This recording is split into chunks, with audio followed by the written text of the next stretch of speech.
नमस्कार सभी को। उपसर्ग, इसमें संस्कृत के उपसर्ग, हिंदी उपसर्ग पढ़ लिए हैं। अब पढ़ेंगे विदेशी उपसर्ग। विदेशी उपसर्ग हिंदी भाषा में अन्य भाषाओं के शब्द भी प्रयुक्त होते हैं, फलतः उनके उपसर्गों को हिंदी में विदेशी उपसर्ग की संज्ञा दी जाती है। अन्य भाषाओं के शब्द हैं वो विदेशी उपसर्ग कहलाएंगे। बे, ये रहित अर्थ में प्रयुक्त होता है। बेघर, बेवफा, बेदर्द, बेसमझ, बेवजह, बेहया, बेहिसाब, ये बे उपसर्ग से बने शब्द हैं। फिर है दर, ये में अर्थ में प्रयुक्त होता है। दर असल, असल में। दरबार, दरखास्त, दर हकीकत, दरमियान। फिर है बा उपसर्ग, सहित अर्थ में है। बा इज्जत, इज्जत सहित। बा मुलायजा, बा अदब, बा कायदा, कायदे के सहित। फिर है कम उपसर्ग, थोड़े अर्थ में। कम अक्ल, कम उम्र, कम जोर, कम समझ, कम वक्त। फिर है ला उपसर्ग, परे या बिना अर्थ में। ला इलाज अर्थात बिना इलाज के। ला वारिश, बिना वारिस के। लापरवाह, लापता, लाजवाब। फिर ना उपसर्ग है नहीं अर्थ में। ना पसंद, ना काम, नाबालिग, नाजायज, नालायक, नाराज, नादान। इसी तरह हर उपसर्ग है प्रत्येक अर्थ में। हर दम, हर वक्त, हर रोज, हर हाल, हर मुकाम, हर घड़ी। फिर है खुश उपसर्ग श्रेष्ठ अर्थ में। खुशनुमा, खुशहाल, खुशबू, खुशखबरी, खुश मिजाज। इसी तरह बद उपसर्ग है बुरा अर्थ में। बदबू, बदचलन, बदमाश, बदमिजाज, बदनाम, बदकिस्मत। फिर है सर उपसर्ग है, ये सभी विदेशी उपसर्ग है। सर मुख्य या प्रधान अर्थ में है। सरपंच, सरदार, सरताज, सरकार। अब पूछ सकता है कि सरपंच है, इसमें कौन सा उपसर्ग है? देशज है, विदेशी है, हिंदी संस्कृत, किस तरह का उपसर्ग है? तो हम इसको विदेशी उपसर्ग में रखेंगे। फिर है बै, सहित अर्थ में। बैखूबी, बतौर, बैशर्त, बदौलत। बिला उपसर्ग है बिना अर्थ में। बिला कसूर, बिला वजह है, बिला कानून। बेस, अत्यधिक अर्थ में। बेस कीमती, बेस कीमत। नेक उपसर्ग है भला अर्थ में। नेक राह है, नेक नाम, नेक दिल, नेक नियत अर्थात अच्छी नीयत। एन उपसर्ग है ठीक अर्थ में। एन वक्त, एन जगह, एन मौके।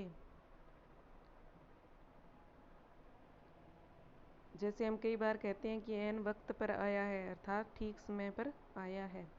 हम उपसर्ग है सात अर्थ में। हम राज, हम दम, हम वतन, हम सफ़र और हम दर्द। फिर है अल उपसर्ग है निश्चित अर्थ में। अल गरज, अलविदा, अलबत्ता, अल बेता। आगे है गैर उपसर्ग, रहित या भिन्न अर्थ में। गैर हाजिर, गैर मर्द, गैर वाजिब।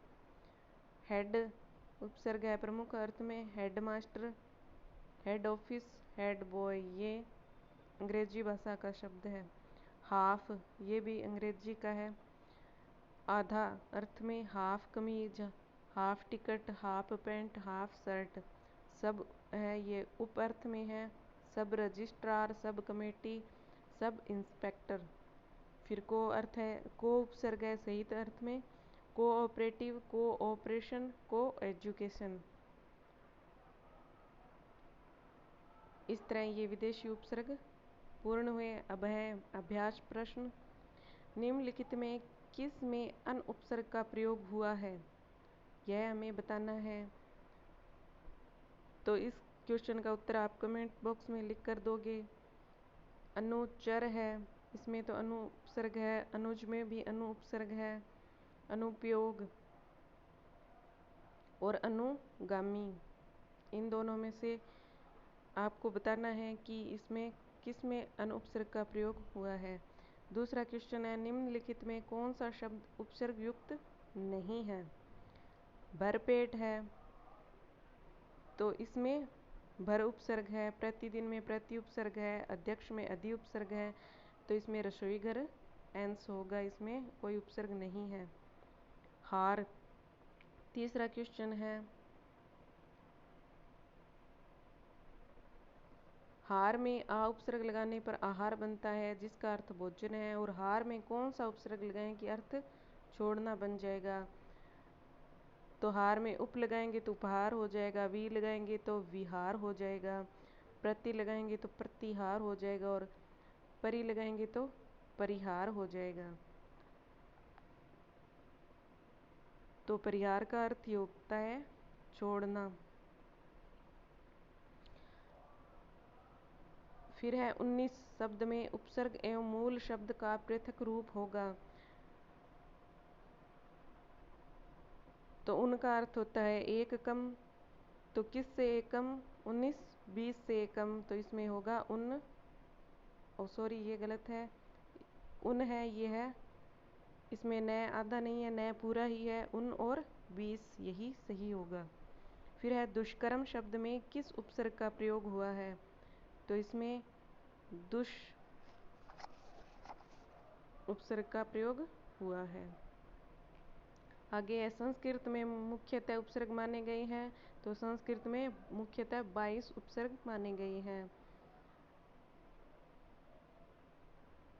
इस तरह यह लेसन पूर्ण हुआ। Thank you.